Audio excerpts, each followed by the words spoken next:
Selanjutnya adalah yang perlu dipahami adalah rukun itu Pak, ketika kita takbiratul ihram, ketika kita niat ada syarat-syaratnya. Kayak saya syarat niat sholat fardu. Ya sa'ilan an syurutin niyatil qasdu wat ta'yin wal fardiyah. Orang mau sholat fardu itu kalau di mazhab Syafi'i niatnya harus 3 aspek terpenuhi. Niat ada syaratnya. I'tidal ada syaratnya, rukuk juga ada, sujud juga ada syaratnya. Tolong ditinjau ulang itu, diteliti ulang. Contohnya niat. Niat itu minimal terpenuhi 3 aspek. Al-qasdu menyengaja, at-ta'yin spesifik, al-fardiyah harus nyebutin fardu. Jadi ketika mau niat 3 itu harus ada. Syarat yang keduanya, niat itu di mazhab Syafi'i harus berbarengan dengan takbiratul ihram.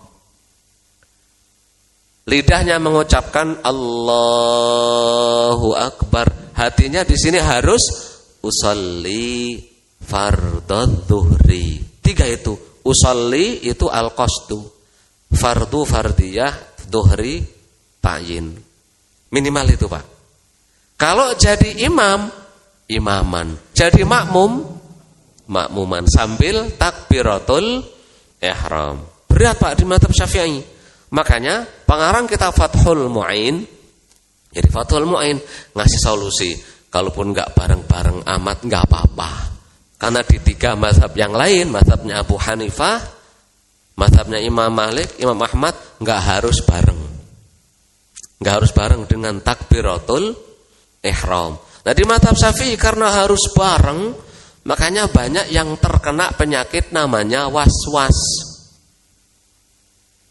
Allah, gak jadi. Allah, geleng-geleng, gak jadi lagi. Allah, gak jadi Pak, gak jadi. Kadang-kadang imamnya sudah mau rukuk baru jadi. Allahu Akbar, Allah. Kenapa?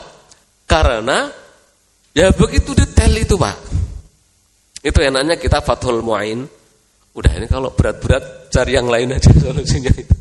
Di mazhab yang lain enggak harus bareng-bareng amat. Yang penting hatinya niat dan takbiratul, entah takbiratul ihram duluan atau belakangan, yang penting hatinya niat. Ingat, niat itu kata Imam Nawawi, ajma'al ulama anna mahallun niyati al-qalb.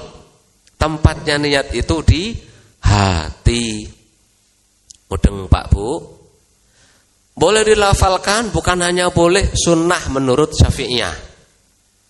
Sunnah juga menurut Hanabilah indal mutaakhirin. Begitu juga menurut Hanafiyah. Sunnah. Tapi melafalkan itu bukan menjaharkan. Beda Pak? Beda ya. Melafalkan itu sekedar melafalkan. Ya kedengaran diri sendiri. Usalli fardal maghribi. Menjaharkan itu usalli fardal isya'i 4 rakaatin mustaqbilal qiblati adaan imaman lillahi ta'ala. Allah. Nah itu menjaharkan niat. Yang disunahkan adalah melafalkan liyusa'idal qalbi ala ihdari niyah. Agar membantu hati untuk menghadirkan niat. Mudeng ya. Tolong dipelajari aspek-aspek ini. Yang ngaji di sini, ngaji ahad itu udah selesai itu Pak. Syaratnya ruku apa, syaratnya sujud apa, itu ada syaratnya semua. Enggak syukur, sujud. Sujud contohnya syaratnya harus tangkis, kepalanya harus lebih rendah dibanding bagian pinggulnya, kan gitu. Ruku syaratnya dan sebagainya ada. Seperti itu. Baik. Kemudian rukun-rukun tadi itu penting karena terkait dengan keabsahan sholat. Makanya kalau nggak standar ya nggak bisa, nggak ditinggalkan, nggak dikerjakan, jangan bermakmum kepadanya, nanti akan ada. Kemudian niat berjamaah, apakah wajib niat berjamaah? Bagi makmum wajib niat jamaah. Sampean sholat berjamaah gitu Pak, di hatinya nggak makmuman, sholatnya nggak sah. Kenapa? Nggak ada niat. Bagi imam, Apakah wajib niat berjamaah jadi imam? Enggak. Lah kok bisa?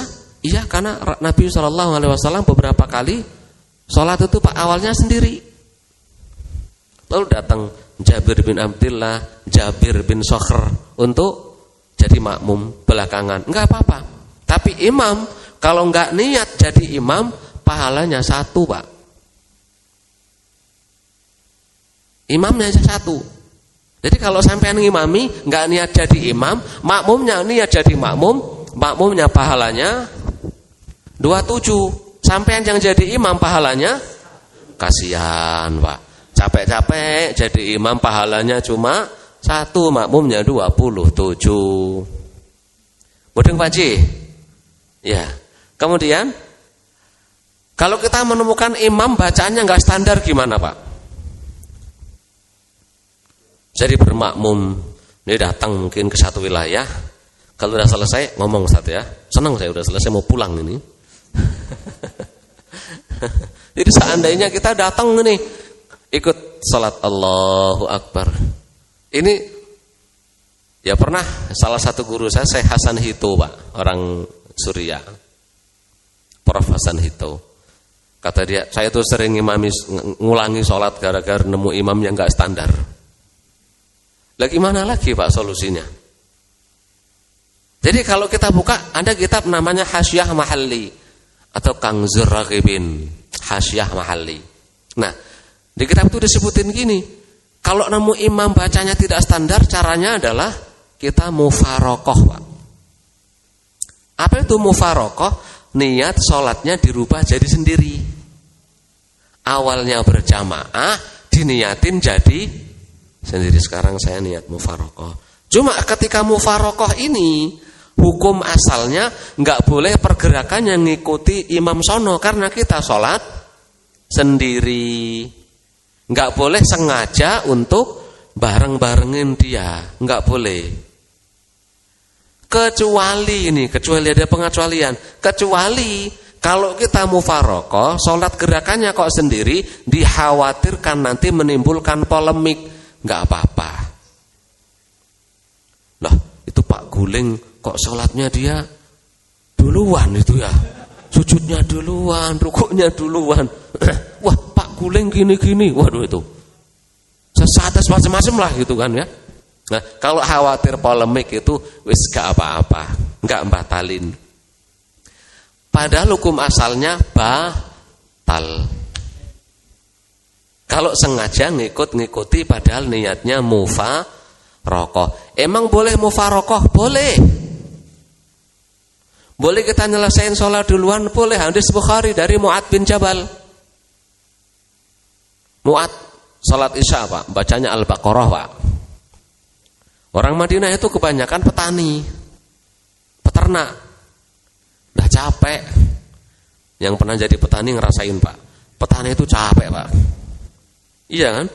Dari pagi pulang jam 5 sore. Pengennya itu Pak, habis sholat isya langsung tidur. Yang dibaca surat Al-Baqarah. Jadi dia mufarokoh Pak. Ngelesain sholat sendiri, ngadu Nabi, mau dipanggil dimarah-marahi Pak oleh Rasul sallallahu alaihi wasallam. Itu caranya Pak ya. Kalau ketemu imam yang tidak